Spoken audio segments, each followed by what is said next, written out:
bem-vindos a mais um programa do Radar Jurídico. Hoje iremos, primeiramente, meu nome é Tassiane, que eu sempre esqueço, né, doutora Gra? Vamos lá. Vamos falar acelerada quem tá aqui já. hoje, né? Hoje nós não temos um convidado especial, mas eu e o doutor Agnello iremos falar sobre partilha, né? Partilha no geral e focado na parte de partilha de sucessão, que é pós-morte, né? Quando a gente vai fazer o inventário do pai, da mãe, né? A gente sabe que tem inventários negativos também, então hoje a gente vai falar um pouquinho desse assunto com vocês. Uma boa tarde a todos os ouvintes da Rádio Mundial FM, aqui do nosso programa Radar Jurídico. Quem fala aqui é o doutor Agnello. A doutora Tassiane já fez a introdução aqui do nosso tema. Vamos aprofundar bastante aí na questão dos inventários, o que pode, o que não pode, os prazos, né, doutora? E contamos aí com a participação dos nossos ouvintes e internautas pelo nosso telefone aqui da Rádio Mundial, o WhatsApp, que é o 19 99793 9785. É isso aí, doutora. Bom, vamos lá para esse tema tão extenso que é partilha. E quando a gente fala em inventário, as pessoas ficam um pouco arrepiadas, falando, vixe, agora vem 10 anos de processo, né, doutor? Todo mundo imagina que seja uma coisa muito complexa, tem, assim, algumas particularidades, mas, invariavelmente, é preciso fazer, né, doutora? Sim. O inventário, que é quando a gente vai arrolar todos os bens, todas as dívidas, né, e vai verificar quantos herdeiros tem, quem são os herdeiros, né, isso é o inventário.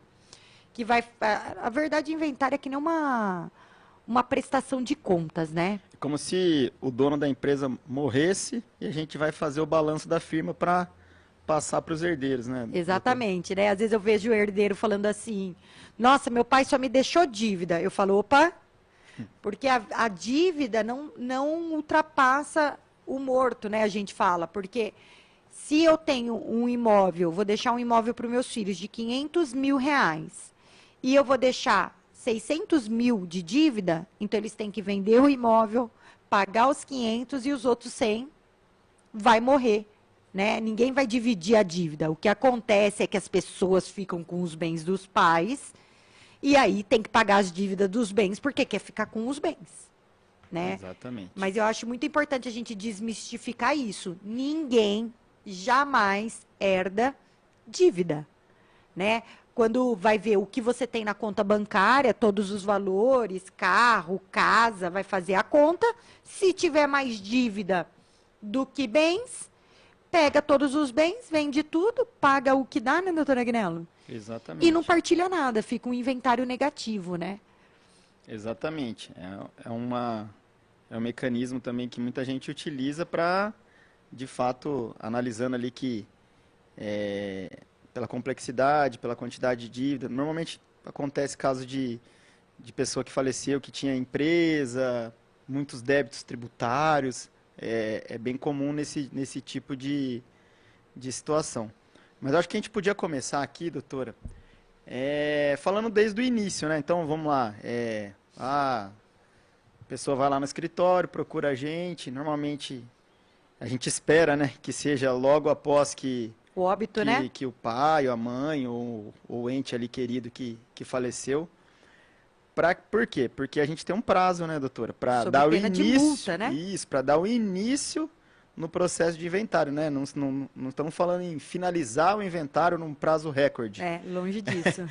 A gente está falando em prazo para dar início, para dar ali uma justificativa, né? O pontapé inicial de que, vamos nomear uma pessoa da família para ser o inventariante.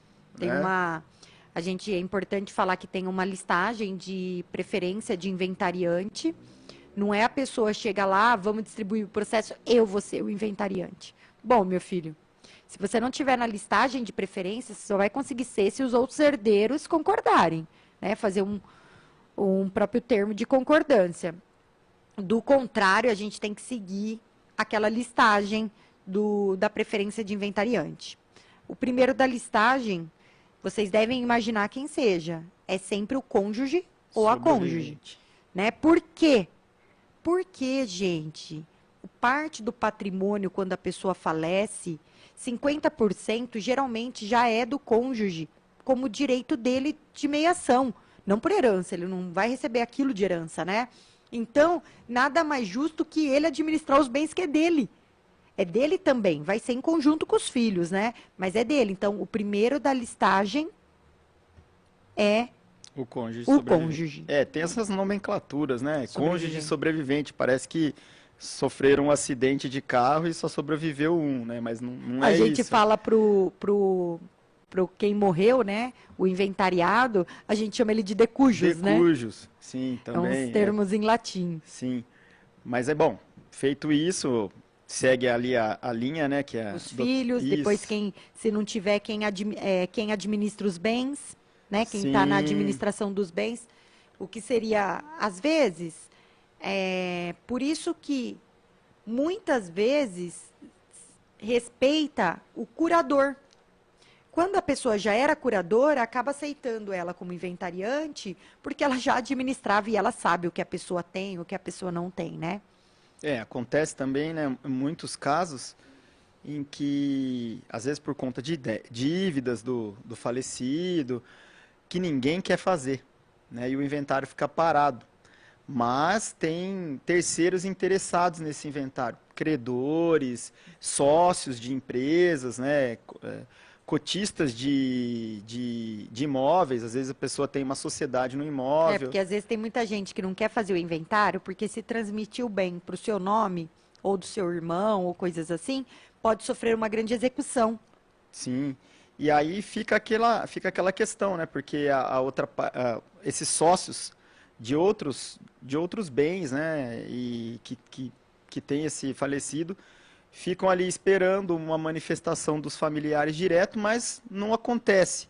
E aí esse sócio, ele também pode, não havendo a provocação por aquelas pessoas que Deveriam? deveriam fazer, ele pode dar a entrada, pedir que seja nomeado e tem muito sucesso nisso também, né, Para doutora? abrir o inventário, Para né? abrir o inventário. Vamos lá de pergunta, Betinho? A Natália está perguntando aqui. Ah, Natália, não é sua não. Não é a minha tá Ela falou, viajando. boa tarde a todos, né? Programa muito interessante e muito aberto, assim, nas questões. Mas ela perguntou quem decide quem vai ser o inventariante? A gente tem uma listagem de preferência no Código Civil.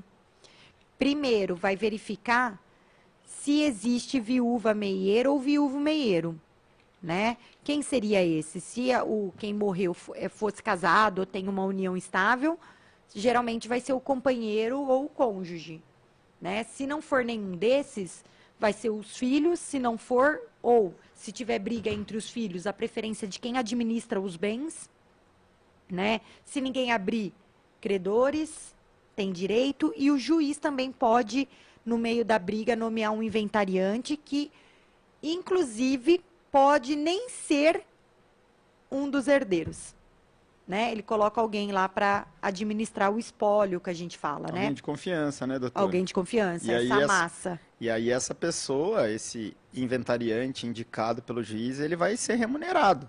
Com certeza. Ao longo do processo ele vai ser É. remunerado. Então, assim, vai criar uma despesa extra. Para o processo. processo. Vocês vão perder dinheiro, né? Sim, Por sim. manter isso. Você sabe que você falou uma coisa, eu acho interessante, que é o seguinte. Quando a gente vai abrir o inventário, naquele momento a gente abre o testamento também. Ah, é bom falar do testamento. Por quê? Porque na hora que eu juntar todos os bens, eu tenho que ver se existe um testamento que deixa certinho para cada um, para a gente já cumprir, né? E eu tenho que verificar se esse testamento respeitou a reserva da legítima. O que é isso, reserva da legítima? Bom, vamos lá. No Brasil, que é o país que aqui tem a maior reserva de legítima do mundo, né? Nos outros países é 20%, no máximo 30%. A gente tem um projeto de lei que estão esperando aprovação. Dizem que com esse novo Código Civil a reserva da legítima vai reduzir a 30%. Porque eu trabalho, guardo muito dinheiro. E aí eu não quero deixar para os meus filhos. É uma opção minha, fui eu que trabalhei, eu que ganhei. e eu quero doar tudo para uma pessoa X. Você não tem um livre-arbítrio para dar a Exato. destinação daquilo que você Dos seus construiu bens. ao longo Então, da sua vida, né? Exatamente. A reserva da legítima, ela é 50% dos meus bens, obrigatoriamente vai para os meus herdeiros. Né? Começou essa história aí, que está na internet aí, nossa, porque a viúva ou o viúvo não vai ficar sem nada agora, porque eles não vão ser mais herdeiros. Primeiro fato, tá, gente? E isso é um projeto do Código Civil que nem foi aprovado ainda no sistema bicameral que é no Brasil, né? Na Câmara dos Senadores e Deputados. E nem foi depois ainda para o presidente. Então, assim, isso é tudo estudo que estão escrevendo, mas ainda não existe isso, tá? Na lei. Que eu vi muito vídeo no TikTok, Instagram, falando assim, agora a viúva não vai ter mais direito. Muito. Gente, pode ser que não tenha no futuro? Pode ser, porque está na lei que estão tentando modificar. Mas hoje não. Hoje não tem projeto nenhum aprovado sobre isso, né? Porque o que acontece? Eu tenho o meu patrimônio, né? Eu sou casada com a Agnello. Vamos pôr em números. Você tem Nós 100 temos mil 100 reais. mil reais, eu e o Agnello. Na verdade, se eu e o Agnello tivesse 100 mil reais, eu só tenho 50 mil. Eu posso fazer um testamento de 25 mil, né? Porque esse 50 mil é o meu 100%, e doar para quem eu quiser. Independentemente de nome, de pessoa. Só que os outros 25% meu, obrigatoriamente, fica para os meus filhos. Eu só consigo doar todo o meu patrimônio, que é aquelas pessoas que deixam para a igreja, né? Dou, às vezes, para fundação. Só consigo fazer isso se eu não tiver mãe, pai vivo ou filhos vivos. Ou bisavó, né? A gente fala que é essa linha reta aqui, ó. Para quem tá me vendo, para cima, mãe, bisa, tata, né? E para baixo até o infinito. Se eu tiver um bisneto, o resto todo morto, esse meu bisneto tem essa reserva da legítima de 50% do meu patrimônio, né? Se não tiver filho, não tiver pai, nem mãe, nenhum desses parentes que a doutora falou, tiver um irmão, aí ele pode ficar de fora, ele pode fazer essa doação. Exato, porque 100%. o que o doutor Agnello está querendo dizer é que essa reserva da legítima é só para os herdeiros necessários. O que é herdeiro necessário, Tassi? Linha reta, gente. É filho, filha, neto, bisneto, tudo que desce de mim, dos meus descendentes ou dos meus ascendentes. Colaterais, que são meus irmãos, meus tios, esses daí, ele vai até o 4º grau, né, a herança, mas eu não, obrigatoriamente, eu tenho que fazer essa reserva de legítima para eles. É isso. E assim, só para o pessoal entender também, uma coisa que acontece mesmo, isso acontece e não é raro. Na hora que a pessoa vai fazer esse testamento, né? E vamos pensar ali, ela tem 3 filhos, e um desses filhos tem necessidades especiais, ele precisa ali de algo a mais, tem essa preocupação do genitor em dar uma condição para ele, né? Então, assim, ele tem lá esses 100 mil reais, né? Vai deixar ali 50 mil, vamos dizer que não tem esposa, é só dele, já é viúvo, vai deixar 50 mil para ser dividido entre os 3 filhos, e os outros 50 mil ele pode destinar diretamente para um desses filhos. Ou seja, um dos filhos pode ter o 1/3 da metade, né? Vamos assim dizer, não sei se vai complicar muito para quem está ouvindo, e mais os 50% que ele pode doar, que ele pode testar. E é exatamente por isso que quando as pessoas me perguntam, Tassi, os herdeiros necessários, eles podem receber cotas diferentes? Os pais podem fazer distinção entre os filhos? Sim. A resposta é sim. 50% do patrimônio do meu pai ou da minha mãe vai ter que dividir, por exemplo, nós somos em 3 na minha casa, por 3. Mas os outros 50% do meu pai ou da minha mãe, se ele quiser doar para um filho específico, ou também para qualquer outra pessoa, né, que não seja o filho, ele tem esse direito. Lembrando que essa reserva da legítima, a análise do testamento, será feita no momento que foi feito o testamento. Porque hoje meu pai tem um patrimônio X, por exemplo, e quando abriu o inventário ele tem Y. E fala, nossa, meu pai deixou aquela casa mais valiosa para o meu irmão, e hoje, na hora que as outras que ele não deixou, tinha, a não ser que vendeu tudo, e na hora que abrir, ficou zerado, e os irmãos vão ficar sem herança. Mas essa diferenciação de dinheiro não vai conseguir sanar, porque é no momento dessa doação, né? Então, o que a gente anda fazendo muito agora no escritório é testamento. Quando tem casais, eles deixam aquela outra metade deles disponível para o esposo ou para a esposa. Por quê? Porque daí ela fica com, quem ficar vivo fica com 75% do patrimônio. Porque muitos filhos querem vender tudo. Ficam e às vezes e o pai e a mãe vivo, então a gente acaba fazendo isso de 75%. Mas é claro que hoje em dia, né, a gente que vem de planejamento sucessório, né, Agnello? Isso. A gente consegue fazer um testamento bem blindado, a gente consegue deixar aquele que está ficando não ficar a ver navios, né? A gente sabe hoje que seguro de vida, por exemplo, ele não entra em inventário. O seguro de vida você não precisa pagar ITCMD, que é o Imposto Causa-Morte, 4% para o governo, e nem colocar isso no inventário. O seguro de vida é um negócio, é o melhor negócio que tem para deixar para alguém, porque ele vai lá com o RG no banco, 5 dias na conta, né? Se você era o nome que ia receber o seguro de vida... Se é o beneficiário... eu já vi, né? Eu achei muito engraçado que eu estava vendo uma decisão do Nordeste que o avô não se dava com os filhos dele, mas ele tinha uma neta muito querida. E ele tinha mais ou menos para partilhar 10 milhões. Ao longo do tempo, o que ele começou a fazer? Ele começou a fazer seguro de vida, né? E uns outros tipos de investimento que também não entra.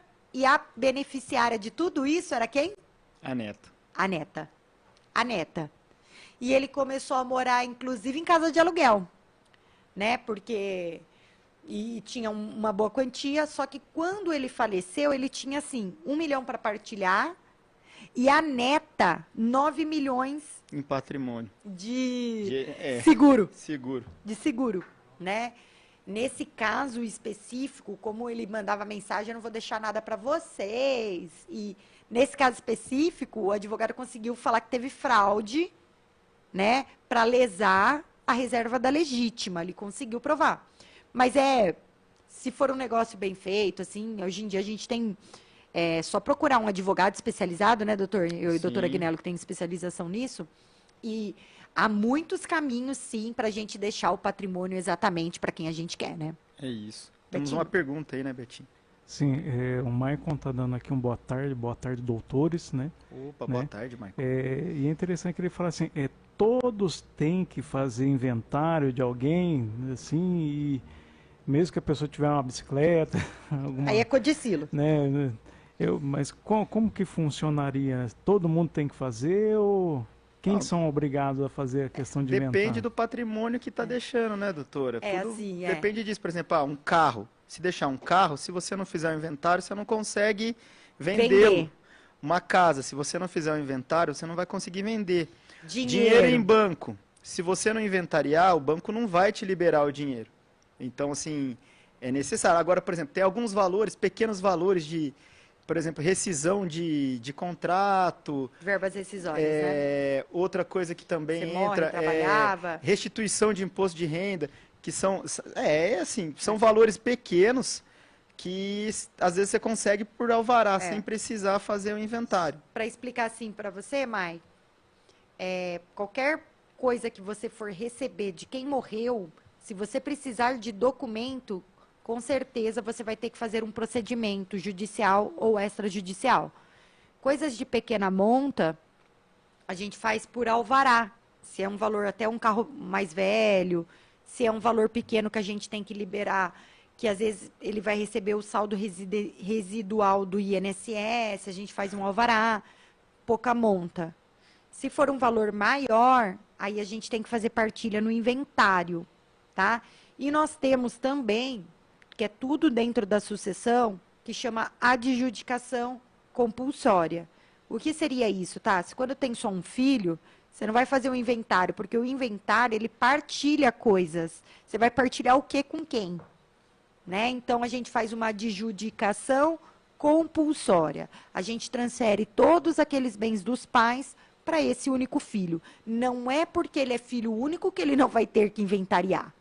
Ele é filho único, ele não vai ter que partilhar. Mas ir na justiça inventariar, ele pode sim. E hoje a gente tem uma facilidade. A gente consegue fazer inventário no cartório, né, doutora Agnello? Que é muito célere. E a gente consegue fazer judicial, né? A única coisa, assim, que até hoje eu tento explicar, eu até falo muito isso em sala de aula, que quando tem testamento, eles falam, tá, quando tem testamento dá para fazer no extrajudicial. Você precisa ir, porque se você ler a lei, né, eu espero que venha modificações em relação a isso, no que tange a lei, porque para abrir testamento só abre em juízo. E aí eu tenho que pagar custas do processo. Então eu pago custas, o juiz abre e eu pego e peço autorização para fazer no cartório. Eu quero dizer que parte financeira não vale a pena. É igual quando tem menor, né? Já está admitindo fazer Entendeu? o extrajudicial, Não mas tem... você primeiro precisa pegar uma autorização, o Ministério Público trâmite precisa se manifestar para você conseguir fazer. Aí você já está lá na justiça? Às vezes até vale a pena, por conta depende muito da cidade, depende muito da vara, por conta de demora. Demora, Demora, porque... mas financeiramente não vale a pena. Exatamente, né? E assim, os cartórios deveria estar no provimento fazer inventários extrajudiciais gratuitos também, quando tem a justiça gratuita. Ele pede a autorização, o juiz corregedor do cartório concede, né? Acho que aqui é o doutor Edson, que está responsável pelos cartórios, e concederia. Só que eu não vejo isso dentro dos cartórios de Pirassununga. Se você quiser fazer de graça, vai ter que ir no judicial, creio eu. Tá? E ela até comenta aqui junto que foi um caso da família dela que a pessoa só deixou um valor no banco. E precisou de um aparato. E ali o túmulo, né, no caso, ali no cemitério, né, que estava no nome da pessoa. Deixa eu falar um negócio para vocês. Sei, vamos dizer assim, não é o jazigo. O jazigo, né? A vaga. Gente, deixa eu falar uma coisa. Um jazigo, ali no cemitério, aqui, esse do centro nosso mais conhecido da Rua da Saudade, não é barato, tá? Não. E em São Paulo? Tem de 40 mil ali. Em São Paulo tem que vale mais de 200 mil, né? Sim. É assim, é um negócio muito disputado, né? É uma coisa que inventaria e não... E além disso, você tem que regularizar depois isso lá na prefeitura. Sim. Tá? É um procedimento diferente. Porque não tem matrícula de imóvel. Não tem matrícula de imóvel, é na prefeitura, é óbvio. No cadastro. É lá e você paga taxa? Assim. Não é gratuito. É uma coisa para os ouvintes, né? Assim. É o que a gente sempre escuta no escritório. Nossa, doutor, mas até quando morre a gente tem que pagar tanta coisa, né? Infelizmente, Você sabe assim. que eu acho o inventário um dos procedimentos mais difíceis. Não é que ele é difícil, ele é um dos mais trabalhosos. Porque a gente vai lá, alvará no banco, aí manda para o banco levantar o dinheiro para transferir para o cliente. Daí você divide uma casa, aí você tem que ir lá no registro de imóveis e averbar a casa. Daí você tem que averbar a certidão de óbito, né? No certidão de casamento, do que for. Você tem que ir lá regularizar isso. Então, além de o procedimento judicial, a gente faz muito trabalho paralelo. E às vezes as pessoas falam assim, faz no cartório, que é fácil, aí depois é só lá no cartório. Não é simples assim. Porque aquele papel que sai do cartório, você vai ter que dar um monte de procedimento extrajudicial. Eu tenho processos lá no escritório que o cliente está me pagando porque fizeram um inventário, não registraram, não fizeram nada, fizeram o outro em cima. Agora, eu fui registrar, mudou toda a legislação, o Rodrigo não aceitava registrar, né, que é o nosso responsável pelo cartório aqui, porque era a época que a mulher tinha o CPF do homem. Eu não sei se vocês sabem, gente, faz pouco tempo que mulher tem CPF. Só quando a gente pôde trabalhar. Não sei quem que inventou que a gente tinha que trabalhar, né? Essa daí deixa de fora. Mas, enfim, a gente usava o CPF do marido. gente não precisava do nosso CPF. E quando fez esses inventários, as mulheres que estavam lá, elas não tinham Não tinha. CPF. Usava o mesmo do E marido. o Rodrigo hoje, no século que estamos, não queria registrar porque isso dá, mesmo no óbito, né? Até dentro... Dá um conflito, né? Isso, e aí comecei a ter muitos problemas. Eu juro, faz um ano, e agora que eu tô no finalmente, deu um negocinho lá. Mas assim, por isso que não é só, às vezes a pessoa fala assim, nossa, e é tudo isso, um inventário? Não é tudo isso. É um negócio muito trabalhoso. Detalhe. E assim, ó, longe de falar de profissionais da minha classe, mas ir no escritório da pessoa e ela te vender um produto, é facinho. Vocês são em 5? Fica aqui 1/5 para cada um e beleza. E te entrega na mão, você fica com uma batata quente, Betinho.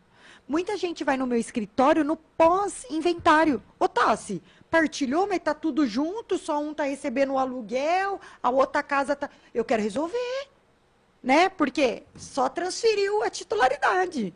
E aí vai, extinção de condomínio para tirar o outro, ação de cobrança de aluguel, né? Vira, se você não faz um inventário bem feito, isso vira um imbróglio.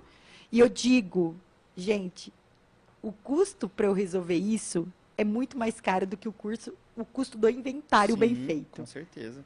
O José José e também o outro, mais ou menos perguntaram mais ou menos a mesma situação, a Mari, é que seria essa questão, por que se demora tanto, né? E o José até comentou, o que a doutora Tassiana está falando, né? Que ele falou que pegou o processo lá, vai para um lugar e ele falou que não consegue entender, mas sempre está ali, vai para o juiz e volta para um outro lugar, e vai, e espera. Por que se demora tanto alguns inventários, né, em alguns casos? Os casos, posso falar, doutor? É difícil da gente falar assim, sem analisar o caso específico. Mas, assim, uma coisa que acontece muito. Às vezes você recebe a documentação e aí na hora que você está fazendo ali, você percebe que a pessoa que te procurou, ela não passou todas as informações de forma completa. Então, isso é uma coisa que atrapalha. E se você não tem essas informações de forma completa, dificulta muito o serviço, porque te leva a fazer o retrabalho. Então, o que acontece muito a mãe faleceu, não fizeram inventário. Aí, é uma casinha só. Aí o pai falece também. E o juiz não aceita você transferir 100%. E aí também não faz inventário na hora certa. E aí o que acontece? São um monte de filho, um mora na casinha e fica lá, um tempão. Aí chega uma hora que o outro começa a ficar bravo, fala, não tá certo isso, não tá certo isso, vamos fazer um inventário. E na hora que chega, vê que tem que fazer 2 inventários, não é um só. E aí fala assim, mas não dá para transmitir direto dos 2 para a gente? Fala, não, você tem que seguir a ordem ali, não tem como. Então, isso é um dos casos, né, doutor? Eu acho assim, como o doutor Agnello falou, a falta de documentação, ela torna moroso, né? Muita gente vai lá e não sabe se o pai tinha aplicação, se o pai tinha dinheiro no banco. Então, a gente tem que mandar ofício para o Bacen, para o Banco Central. Se eu precisar de informações do Banco Itaú, do Banco Santander, esses bancos particulares, já demora mais para receber, né? Então, e hoje, rapaz, olha, quando vocês forem abrir uma conta digital, vocês pensem muito, tá? A conta digital, quando vocês levam golpe, para ter contato, por exemplo, no Nubank, é um parto. Você leva um golpe, você desce aqui no Itaú, você consegue falar com alguém, né? E esses bancos, os virtuais, eles dão trabalho para a gente no inventário, porque eles não mandam as informações, né? Eu consegui do Nubank essa semana. É demorado, aí eu tenho que buscar dinheiro em banco, eu tenho que buscar aplicação.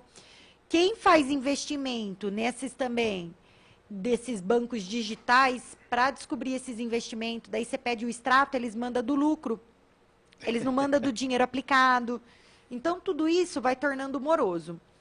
Um tempo atrás, há uns 3 anos, a gente começou a preencher a guia de ITCMD, que é de Imposto Causa Mortes, e ali tributava e já saía se você era isento, se não era, pagava a guia, mostrava para o juiz, falava, ó, tá aqui, excelência.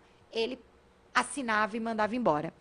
Faz quase um ano que voltou a mandar esses documentos para O posto fiscal? o posto fiscal. Então, eu tenho um processo que está mais de 90 dias, está tudo partilhado, a guia está paga, está todo mundo só para pôr a mão no dinheiro. Não o saiu a posto homologação. Não, o posto fiscal não responde. Então, o processo ele é complicado. Eu tenho que juntar todas as guias da pessoa que ela não deve. Aí, essa pessoa fez vários impostos de renda e uma vez ficou uma perna para trás. Eu consigo tirar da Receita Federal? Eu não consigo. Eu vou ter que resolver essa perna do imposto de renda. Né? Então, o negócio vai, né, doutora Aguinaldo? Não, vai, parece que não vai acabar nunca. A verdade Agora, é se a essa. pessoa fala, tá, se eu tenho só esse imóvel aqui, eu entro lá, tiro todas as certidões, tá tudo sem problema nenhum. Ou se tem, às vezes, dívida de IPTU, mas fala, tá, você pode colocar aí que a gente assume a dívida. A gente recebe o imóvel com a dívida e a dívida partilha. Eu resolvo rápido. Agora, vai tirar uma guia. Ixi, deu um probleminha. Vai tirar outra guia. Ixi, aqui. Né? Aí casa, aí não sei o quê, aí não sei o quê. Aí o outro fala assim, não, eu quero o extrato de cartão de crédito do meu pai dos últimos 60 dias, porque o meu irmão sabia que ele ia morrer, torou o cartão dele, porque ele tinha aquele seguro que quando ele morresse, quitava. Só que isso não é certo. Coloca aí 6 meses para vir a fatura. Né? Então, depende... Agora, vamos lá. Qual é o inventário que mais vai demorar? O litigioso. Ah, sim, quando não há consenso entre os herdeiros. 3 né? advogados lá. Isso demora, porque se é um advogado só ele peticiona, só ele pede, ele representa Aí o juiz todos. abre prazo para um, abre prazo para outro. Eu sempre falo, olha, partilha na minha mente, partilha. Quando eu falo partilha, eu incluo divórcio, dissolução de união estável, e eu incluo partilha de inventário, né? e partilha de empresa. A minha cabeça meio que, né, e quando a gente estuda partilha é muito parecido. O que puder para fazer consensual, faça.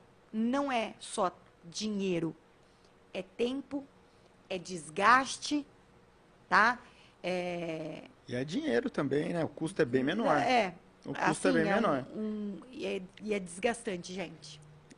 Tem custo judicial Sim, nesses casos aí, tem. dos advogados? Sim. Assim, porque cada um vai pegar um... Não, mas aí é porque o advogado, geralmente... Bom, isso vou falar como que é... Uma Como que pergunta é da minha, OAB. né? Porque, Eu assim, vou falar como é o estatuto da OAB. A gente O tem uma que tabela de honorários, né? O que as da OAB. pessoas cobram, aí é individual. Mas, geralmente, você vai cobrar 7% do Montemor lá. 7 a 10 do que a pessoa vai receber. Só que daí, se você tem uma casa lá de 1 milhão e o seu cliente vai receber só 500 mil, porque tem 2 herdeiros, você não vai receber 7% dos 500. Você vai do cobrar milhão, você vai, do que o seu da fração cliente vai que o seu receber. cliente vai receber. Né? Para vocês terem uma noção, só a título de conhecimento para vocês. No divórcio, é um negócio que eu falo muito dentro do escritório, as pessoas ficam, será, tá? Sim. Como o divórcio vai partilhar, ninguém é obrigado a estar casado. O juiz dá sucumbência recíproca. O que é isso, Tassi? Mesmo que você ganhar o processo de divórcio, você vai pagar a sucumbência do advogado, você vai pagar honorários para o advogado da parte contrária e a parte contrária vai pagar para o outro. No divórcio, sucumbência recíproca. Então, vamos lá, vocês têm um patrimônio lá. Eu, por exemplo, teve um divórcio agora que o juiz me deu 15% do monte a partilhar. Então, além de todos os custos que eles têm, o cara, e além do divórcio que está sofrendo, vai ter que me dar 15%. A parte contrária. Né? A parte contrária. É assim, Então, não é o que vai ter que me advogado- dar, eu estou trabalhando para isso, porque é complexo, tá? Isso. O advogado Então, da- todo mundo perde. Na o- verdade, vão perder 30%. Isso, eles vão ter, vão Porque ter uma cada um vai perda perder 15. patrimonial. A verdade Patrimonial. é essa. Né? Além dos honorários que ela contratou direto, né, o contratual com o advogado, tem essa penalização no final do processo. Aí vamos você assim pensa dizer. assim, ó, às vezes eles não têm nada, assim, gente, vamos lá, nada, assim, quero dizer, às vezes é uma casa. Às vezes eles têm uma casa de 1 milhão, que colocou na inicial, que é 1 milhão. Eu vou ter direito a 15% sobre os 500 mil, quanto que dá? Uns 150, não, 75 mil. Isso. E eles vão lá, não conseguem Cada resolver. um, né? Você eu vou e ter o outro 75 advogado. e o outro advogado 75. Eles não conseguem vender a casa, aí para chutar a casa, eles vendem lá 700 mil para resolver o BO, vai receber 350 cada um e ainda vai ter que dar 75 para o advogado. Porque colocou o valor do imóvel nesse valor de 1 milhão. Né? Então, outra coisa, né? Falando de dinheiro, de partilha, vamos lá. Se você está fazendo um inventário, ele não é consensual, que já tem a divisão ali que vai ficar para cada um, sempre peça para o seu advogado verificar os valores reais do inventário. Né? Eu estou brigando com meu irmão no inventário, aí os Zé Manés foram lá, colocaram todos os imóveis no valor venal, um imóvel que o meu irmão já está morando, ele vai lá, exerce o direito de preferência no imóvel e deposita para você 50% do valor venal e fica com o seu imóvel. Mas, Tassi, era só para tributar menos. Então, tem que dar uma olhada, né? Até porque não está valendo a pena mentir, principalmente quando você vai vender um imóvel. Porque você vai tributar 4% quando você recebe e o lucro imobiliário, ele está hoje comendo uns 27,7. O que é isso, Tassi? Eu recebi uma casa por 100 mil. Eu vou lá e vendo a casa por 200 mil. Em cima desses 100 mil que eu não coloquei no processo, vai tributar 27%. Se eu coloco hoje esses lá vários 200 mil, eu vou tributar 4, não 27. E na hora que eu vender, não vai ter lucro imobiliário, eu não vou pagar nenhum É melhor imposto. pagar os 4 do inventário Exato. do que o ganho de capital depois. 27,7. Né? Então, assim, o inventário não é o advogado olhar para você e falar, vocês têm X... Gente, não é pegar o bolo e falar assim, Guinela, vamos cortar essas fatias aqui. É 1 milhão de coisas que você tem que ver no inventário. Sim, não é tão simples, né? Não dá. Gente, olha...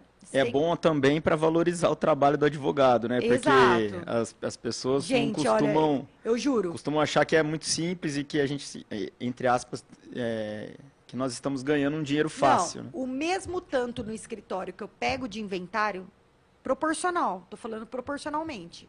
É o mesmo tempo, tanto que eu depois me contratam para arrumar inventário. É o mesmo tanto. Por quê? O inventário é uma coisa que tem que fazer com uma pessoa especializada. E tem que deixar claro, né, doutora?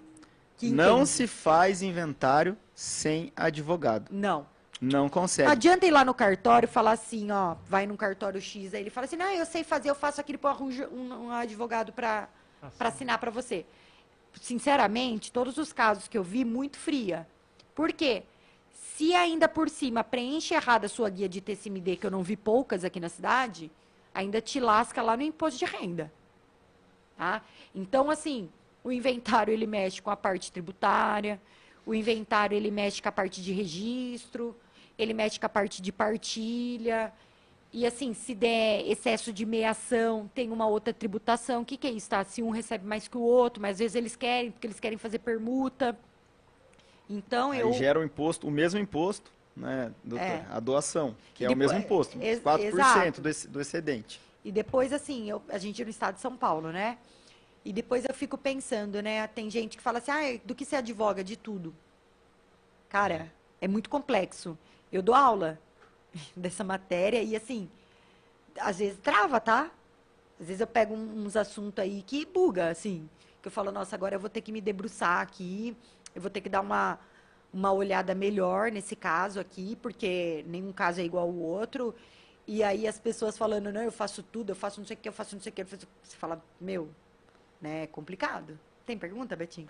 Tem sim. A Regiane... Vai 15 minutos só. A Regiane acho que já comentou já algumas questões. Acho que ela até já fez pergunta aqui no programa, dando uma boa tarde, né, para todos. Uma boa tarde. E ela perguntando, nesse caso do inventário, quando a pessoa, a família, né, tem ali a partilha, acho que foi comentado aqui, né, tem que entrar com o inventário, mas ali tem que ter um consenso, ou já foi comentado aqui, se a pessoa não entrar em consenso, alguém tem que entrar para fazer o inventário. Alguém tem que entrar para Tem que fazer o entrar. inventário. Aí se a outra parte não concordar, que foi comentado que elas podem ter um Ela outro vai- advogado Isso. Ela tem um outro contestando advogado alguma, para se alguma manifestar questão. sobre as declarações que o advogado do inventariante disponibilizou no processo, forma de partilha, se ele fez o arrolamento, né, de todos os bens que a pessoa que faleceu deixou. Uhum. Então ela pode contestar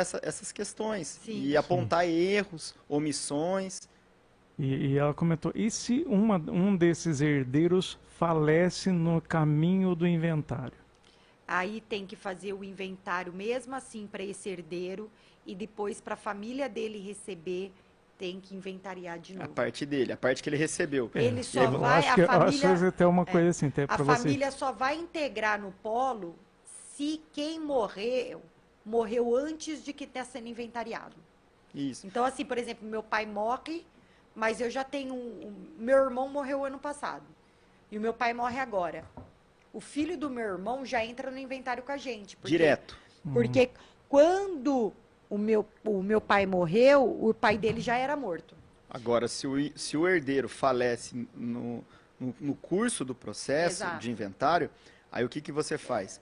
Você habilita os Os herdeiros dele para acompanhar o processo. Mas quem certo. vai receber ainda é o pai. Aí, na hora que fizer a partilha desse inventário, vai estar lá esse herdeiro que teria que receber, por exemplo, 100 mil reais.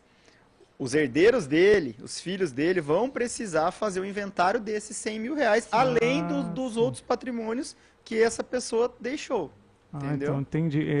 Ela não tem o comentar. acesso direto O que ela comentou assim, mais ou menos, que seria, acho que a questão ali, fala assim, o pai faleceu, depois o tio, né, que seria ali, faleceu. O que ela perguntar, se mudaria alguma questão dos valores, né, se eles Não, receberiam a mais. a parte que era do pai dele, Vai ser né? dividida entre os Vai herdeiros ser dele. dividido em quantos filhos ele Sim, tiver. seria o por tio, exemplo, né? às Seria o vezes- tio se tem 100 mil, aí tem 2 filhos, 50. 50 para Pra cada cada, e um. o que Só vai para os filhos, se tiver 20 filhos, é 50 Só os que dos esses 20 dois filhos têm que fazer o inventário. no mesmo quinhão. Tu tem que fazer o E inventário. por isso que às vezes demora também. né? Também. Mas às vezes, por exemplo, essa Ele pessoa trava falece... um pouquinho essa questão? Não, então, o que acontece? Você tem Não vai travar, viu? Vai você tem tirar uma nada. possibilidade de fazer assim, ó, por exemplo, esse tio que faleceu, ele tem uma herança para receber desse inventário. Só que ele tem outros bens que são só dele. E aí ele deixou 2 filhos. Esses filhos entram com o inventário do pai dele, faz o inventário, às vezes esse Informa. inventário fica pronto primeiro. Terminou. Aí na hora que o inventário no qual o pai deles era um dos herdeiros terminar, ele vai e faz a sobrepartilha. Ele faz o restante do que ainda não tinha sido apresentado, recebido.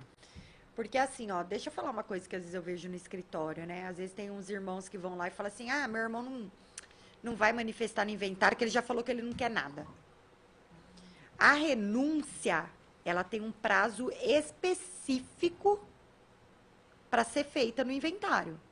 Se você foi intimado com carta, tá, pelo juiz, que você tinha 15 dias para apresentar a contestação, impugnar e falar se você quer ou não, e você não fez, esse prazo correu, você recebeu a herança. É como se você desse o aceite tácito. E agora, se você quiser passar para os seus irmãos, você recebe a herança, tributa, e depois, se você doa para os seus irmãos, tributa de novo. Tá? Então, tem várias pessoas que às vezes intima, vários já mandou mensagem no escritório falando assim, doutora, eu nem vou impugnar, porque eu não quero nada do meu pai, eu não tô nem aí, eu não vou fazer defesa, eu não vou fazer nada. Eu falei, você pode não fazer, mas você está recebendo. Daí o juiz corre como se fosse a revelia desse herdeiro e reserva o quinhão específico dele. Tá? Passa pelo Ministério Público, ele fala, não, desde que reservou o quinhão dele, mesmo que ele não manifestou, ele não teve prejuízo na partilha, e ele vai estar na... Mas eu não queria estar na matrícula, já ouvi isso. Eu não queria, quem que colocou eu na matrícula desse imóvel? Não tem como, filho. É compulsório. Né? Não tem como. Ou você tinha feito a renúncia lá em cima, ou lá no tempo oportuno, ou agora você recebeu e você tem que doar para os outros. Tá? E aí faz a doação. E outra pergunta, assim, que não teve nada. Tem outra pergunta aí? Temos uma Uma consulta. O Fernando Marostega, né, ele comentando aqui, no caso da família dele, falou que saiu o inventário já, né? E não resolveu. Não resolveu, porque ele falou que são duas casas, se demorou aí mais ou menos 7 anos, né? 7 anos. E só que as duas casas estavam alugadas. E só um recebia, e aqui ele deixou claro que ficou travado um pouco porque a pessoa também não travou porque não pagava algum imposto. Eu não sei se ele quisesse... Deve ter tido alguma penhora no processo. Das casas, não sei se é IPTU, provavelmente.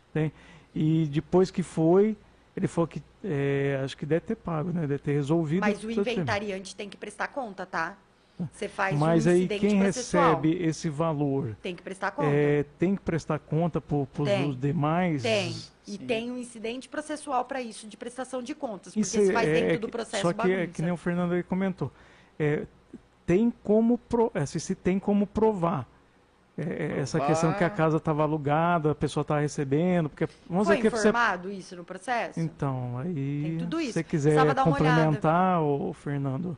Não, precisa dar uma olhada, porque às vezes também o juiz nem sabe disso, nunca foi aventado isso no processo. Às vezes seu advogado não colocou, às vezes você não informou ele em momento oportuno, então é difícil a gente falar. Mas uma coisa eu tenho certeza, o inventariante deve prestar contas. Tá? E se faltar dinheiro, ele responde com o patrimônio dele e ele recebe menos herança. E se ele sonegou o bem, você sabe qual é a punição para um inventariante que sonega bem? Sabe, Betinho? Não. Ele fica fora da partilha. É? Então, eu tenho um imóvel, eu não informo. Que meu pai tinha tanta casa e às vezes não passou ainda pro nome do meu pai. Tô esperando só terminar esse inventário, eu vou lá e falo pro cara passar pro meu nome, né?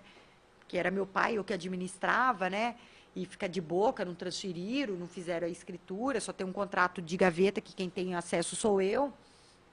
E aí eu não ponho no inventário. E as pessoas depois que eu fiz aquela declaração, né, a última declaração, que não tinha bens mais a inventariar, detalhe, se eu ficar impugnando durante o processo, um outro irmão falando que existe, não é sonegação. É só quando eu entrego a declaração final escrita lá, não tem mais bens a declarar, né?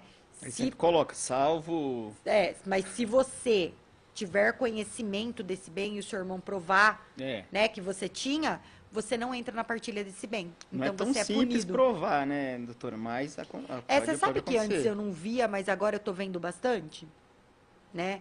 É que também a gente tá numa... Gente, vamos lá. Né? Eu escrevi, inclusive, semana passada, um artigo de regularização urbana fundiária e eu comecei a estudar as estatísticas, né? A gente no Brasil hoje, que 50% dos imóveis, 60% dos imóveis não tem matrícula. E é esses daí que sonega. Porque os que têm matrícula, você vai lá no cartório, tira esses daí que sonega, né? É posse, né? Nós estamos falando mais de 4 milhões de imóveis, né? Então, assim, é muito fácil. Que geralmente tem gente que guardava dinheiro em casa e o irmão pegou, o outro não sabe nem alegar e não consegue provar. Sabe uma coisa que é muito difícil provar? Que as pessoas às vezes falam no meu escritório. Tem gente que compra joia. Nossa. E coloca no imposto de renda. Muita gente, né? Às vezes, para colocar num valor maior, porque não tem dinheiro como declarar, né? O pessoal fala lava dinheiro, né? No valor da joia, porque comprou por 1.000 e fala que foi por 5.000, né? Enfim, joia, tem gente que compra joia e não declara nunca. E depois de 10, 15 anos, você não tem esses extratos do que ganhou e o que comprou de joia. E aí, às vezes, o cliente fala, tá, mas minha mãe tinha muita joia, cadê essas joias? Eu falo, filho, se você não pegar foto, ela usando, você não demonstrar quais são essas joias, é muito difícil. E aí se a alguém irmã roubou. fala assim, ela queria que ficasse pra mim. Não, essa frase... Não, gente, ela tipo assim, sempre falou que aquela gargantilha era pra ficar pra mim. Ou pra minha filha, ela já tinha dado em vida pra minha filha. Pô, se ela tinha dado, então... Porque, eu não sei se vocês sabem, quando a gente vai deixar coisas de pequena monta, você pode fazer por codicilo, você não precisa fazer um testamento. E o codicilo, ele é um documento muito menos formal que o testamento. E estão aceitando hoje codicilos feitos eletrônico, por meio eletrônico, assinado por assinatura eletrônica. Então, se eu quiser deixar uma bicicleta para alguém, se eu quiser deixar o anel para alguém, né, que seja de pequena monta, eu faço por codicilo. E não tributa, tá? O codicilo, como ele é pequena monta, ele não entra nos 4% de TCMD. Eu falei isso, eu lembrei de um caso, que o STJ teve uma decisão recente que não se sabe quanto que era codicilo. Ficava discutindo, quanto que é codicilo? É muito, é pouco? Porque não tributa.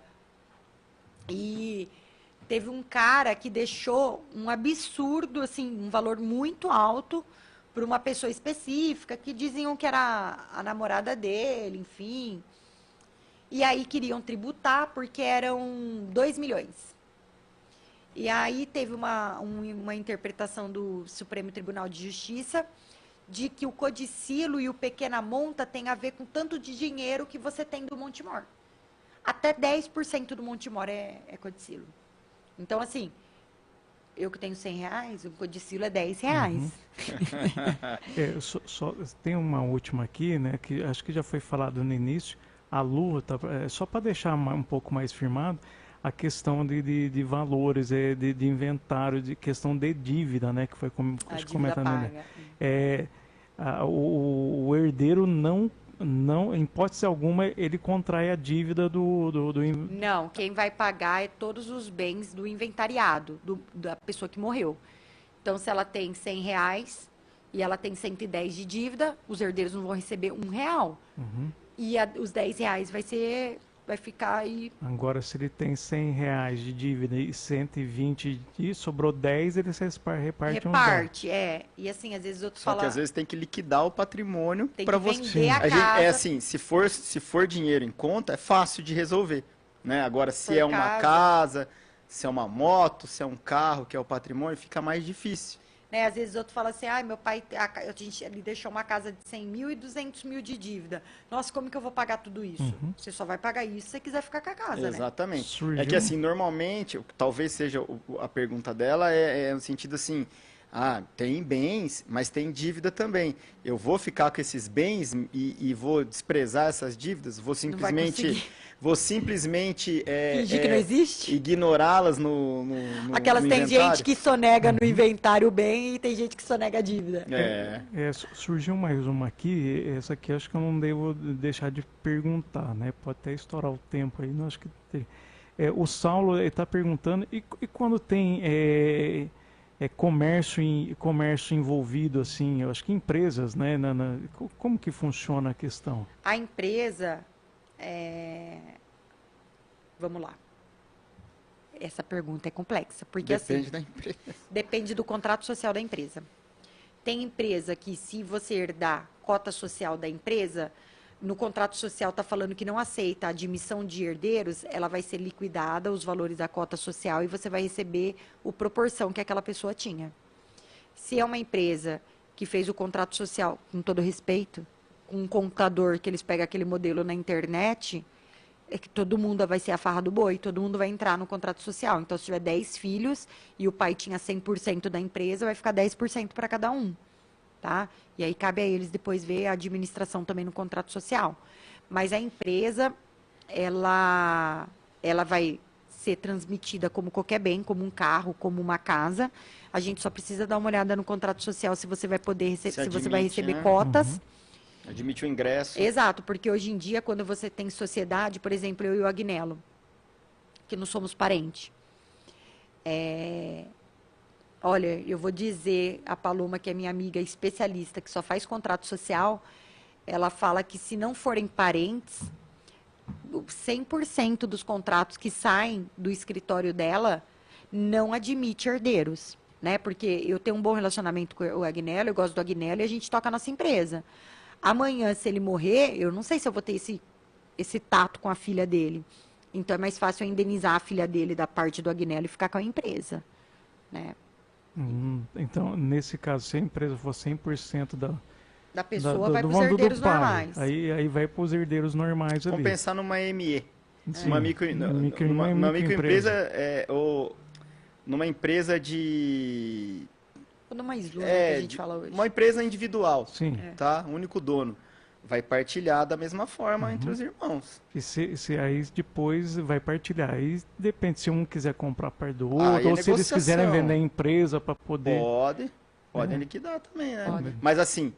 Podem encerrar a empresa. Você tem que colocar a empresa no inventário, fazer o inventário para depois entrar com cumprimento liquidar ou vender. Gente, falar uma coisa para vocês,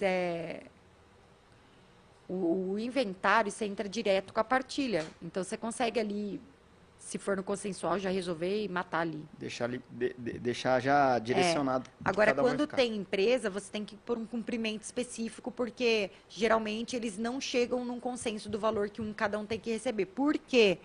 Porque abrem empresa que a gente sabe que a empresa roda X por mês e colocam lá que vale R$200. R$1 cada cota social. Né? Então, não condiz com a realidade da empresa. E aí acaba fazendo isso. Mas a empresa tem que liquidar, tá? E verificar, ou entrar direto no contrato social, ver quem vai administrar e tocar a empresa, tá? Mas, assim, a vida da empresa, quem regulamenta a empresa é o contrato social. O estatuto, né? Tem que ver o que é a empresa. O contrato é a lei da empresa. É a lei, é lá. Tá bom? E depende, a empresa também não pode parar, né? Então tem que... depende. Vamos ver uma microempresa aí que tem alguns funcionários a mais. Né? Tem todo esse impacto, mas não necessariamente. Você pode parar, só que você vai ter que fazer as rescisões, fazer os pagamentos, como vai ser feito. Falam que nem a gente tem um cadastro, escritório de advocacia individual. Lá na UAB, a gente não faz na junta comercial, a gente faz na nossa na nossa ordem dos advogados. Sociedade individual. Exato, e fala que empresa de advocacia não transmite, né? Não partilha em divórcio, o que eles conseguem fazer é liquidar tudo que tem para receber e extinguir a empresa. Né? Não tem como eu passar para minhas filhas, a não ser que eu abra um escritório de associados grande. E mesmo assim, quando eu morrer, minha filha não vai ser dona desse escritório. Ela vai ter a parte social. Se ela for advogada, né? Detalhe. Porque se você não for advogado, você não consegue nem entrar no quadro social. Então, tem empresas específicas que nem se quiser, você vai entrar. Ela só recebe aquela... Se for advogado. Ela recebe o que seria a participação. As incumbências até liquidar. Até ali. Exatamente. Até finalizar. Né? E também se, por exemplo... É que nem divórcio, né? Hoje, se eu divorciar do meu marido, o Agnello divorciar, os nossos companheiros não vão ficar com a nossa empresa, nem tem como, né? Eles não podem entrar no contrato social. Não vão nem querer. Eu ia falar isso, Agnello. Mas eu sei que deixa eu ver o tempo. Não, mas nesse caso dos advogados, né, que tem, vamos dizer, tá tendo ali um processo... Né? As sucumbências que tem para receber na empresa, meus filhos recebem. Sim, mas mesmo eles assim, não ficam com a empresa. Aí a pessoa faleceu, e aquele processo continua, vai demorando, e aquela outra pessoa tem que não, mas o trabalhando. Aí você fala do advogado que está trabalhando num processo e ele acaba falecendo. E aí outro pega. O juiz nomeia. Não, do sócio mesmo. Vocês são sócio, um falece, só que aquele processo está em andamento e ele passa mais um ano, porque ele é mais complicado, vai 2, 3. E o sócio quem está trabalhando é o sócio. E depois, vamos dizer, depois de 5 anos que deu e passa mais 3 anos que vai receber, mas, Betinho, eles recebem a mesma coisa? Não, você pede para o juiz arbitrar. Proporcionalmente. Proporcionalmente. Acontece muito quando, questão por exemplo... do trabalho, da porcentagem de trabalho. Essa questão do advogado acontece muito, por exemplo... Você me contratou para eu trabalhar para você num processo, e aí no meio do caminho você não está contente com o meu trabalho, e você vai e contrata a doutora Tassiane. Daí ela assume no meu lugar. E no final do processo, você ganhou a ação, e o juiz arbitrou lá os honorários de sucumbência. Entendeu? Então, a gente pede para o juiz fracionar proporcionalmente. Ele vai arbitrar proporcionalmente ao trabalho que cada um executou ao longo do processo. Tem que É ser isso aí. justo, pelo menos ser justo. Tem que ser justo, exatamente. Bastante pergunta. Hoje foi muito produtivo, né? Nossa, que Passou legal. rapidinho, uma matéria que a gente gosta, que a gente E é um domina. problema que afeta muita gente, né? Muito. Sim. Todo O mundo povo- morre, né, Guilherme? Então, infelizmente, todo mundo morre e infelizmente tem que se fazer Ou os felizmente, eventos. né? Pra gente que é advogado é o ganha-pão, mas é um momento difícil, né, da família nesse momento, né? Processo natural, né? É um processo processo natural, mas natural. ele é doloroso, né? Porque gera essas custas, essas despesas e Uma boa tarde a vocês. Estamos encerrando mais um programa. Queria falar que amanhã eu estou voltando com a nova temporada do meu podcast, tá? Qual que é meu podcast, Mariana? É Telo? Quem quiser seguir o meu canal no YouTube, é Podital.